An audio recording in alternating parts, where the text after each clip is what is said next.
Chapter 4, Section 2, The Ego and False Autonomy.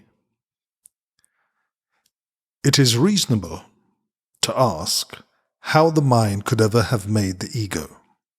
In fact, it is the best question you could ask. There is, however, no point in giving an answer in terms of the past, because the past does not matter, and history would not exist if the same errors were not being repeated in the present. Abstract thought applies to knowledge, because knowledge is completely impersonal, and examples are irrelevant to its understanding. Perception, however, is always specific, and therefore quite concrete. Everyone makes an ego or a self for himself, which is subject to enormous variation because of its instability. He also makes an ego for everyone else he perceives, which is equally variable.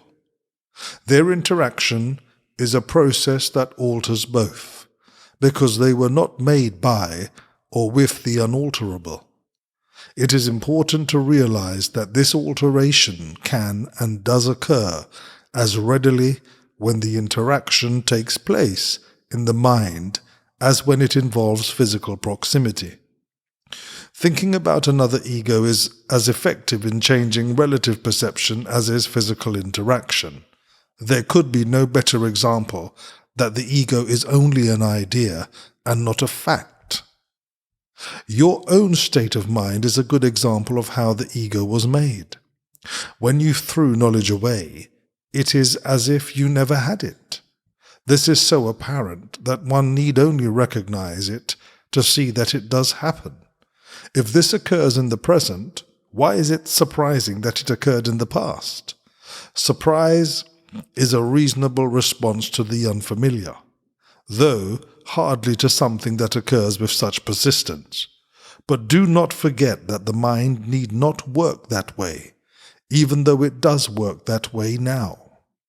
Think of the love of animals for their offspring, and the need they feel to protect them. That is because they regard them as part of themselves.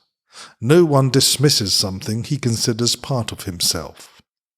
You react to your ego much as God does to his creations, with love, protection, and charity. Your reactions to the self you made are not surprising. In fact, they resemble in many ways how you will one day react to your real creations, which are as timeless as you are. The question is not how you respond to the ego, but what you believe you are. Belief is an ego function, and as long as your origin is open to belief, you are regarding it from an ego viewpoint. When teaching is no longer necessary, you will merely know God. Belief that there is another way of perceiving is the loftiest idea of which ego thinking is capable.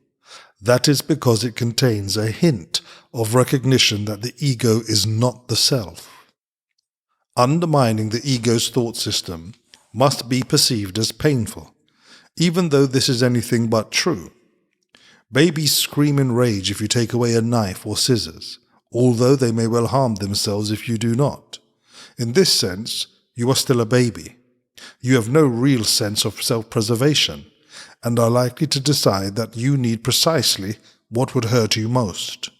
Yet, whether or not you recognize it now, you have agreed to cooperate in the effort to become both harmless and helpful, attributes that must go together. Your attitudes even toward this are necessarily conflicted, because all attitudes are ego-based. This will not last. Be patient a while, and remember that the outcome is as certain as God. Only those who have a real and lasting sense of abundance can be truly charitable. This is obvious when you consider what is involved. To the ego, to give anything implies that you will have to do without. When you associate giving with sacrifice, you give only because you believe you are somehow getting something better, and can therefore do without the thing you give.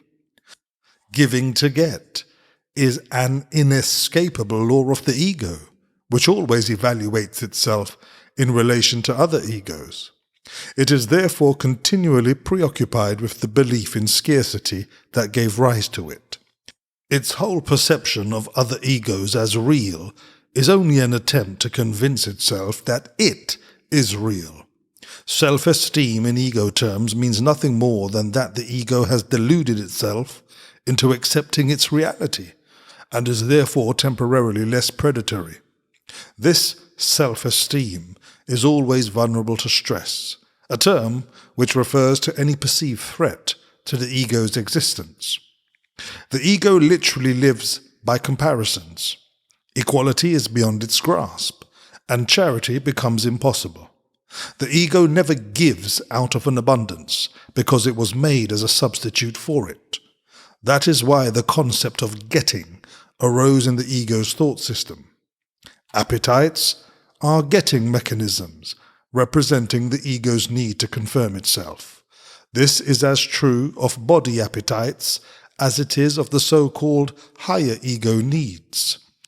Body appetites are not physical in origin. The ego regards the body as its home and tries to satisfy itself through the body. But the idea that this is possible is a decision of the mind, which has become completely confused about what is really possible. The ego believes it is completely on its own, which is merely another way of describing how it thinks it originated.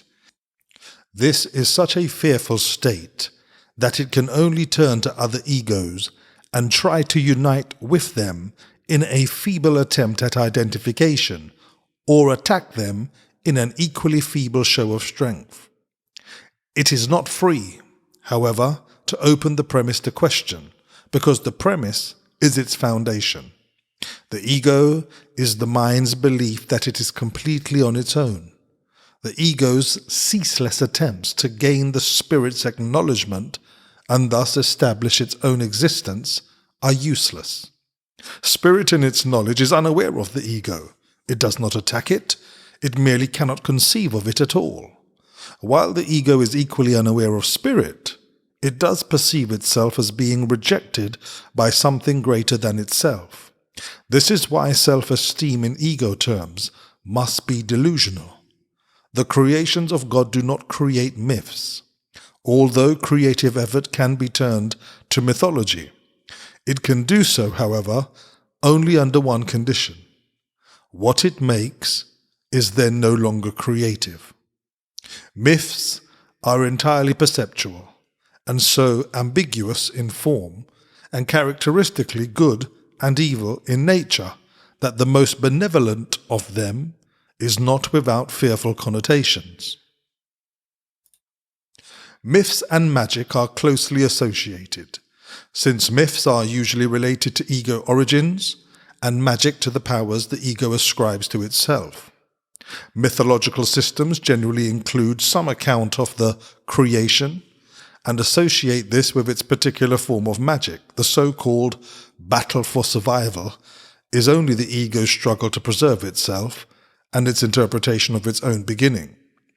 This beginning is usually associated with physical birth, because it is hard to maintain that the ego existed before that point in time. The more religiously ego-oriented may believe that the soul existed before and will continue to exist after a temporary lapse into ego life. Some even believe that the soul will be punished for this lapse. However, salvation does not apply to spirit, which is not in danger and does not need to be salvaged. Salvation is nothing more than right-mindedness, which is not the one-mindedness of the Holy Spirit, but which must be achieved before one-mindedness is restored. Right-mindedness leads to the next step automatically, because right perception is uniformly without attack, and therefore wrong-mindedness is obliterated. The ego cannot survive without judgment, and is laid aside accordingly. The mind, then, has only one direction in which it can move. Its direction is always automatic, because it cannot but be dictated by the thought system to which it adheres. It cannot be emphasized too often that correcting perception is merely a temporary expedient. It is necessary only because misperception is a block to knowledge, while accurate perception is a stepping stone towards it. The whole value of right perception lies in the inevitable realization that all perception is unnecessary. This removes the block entirely. You may ask, how is this possible as long as you appear to be living in this world? That is a reasonable question. You must be careful, however, that you really understand it. Who is the you who are living in this world? Spirit is immortal, and immortality is a constant state. It is as true now as it ever was or ever will be, because it implies no change at all. It is not a continuum, nor is it understood by being compared to an opposite. Knowledge never involves comparisons. That is its main difference from everything else the mind can grasp.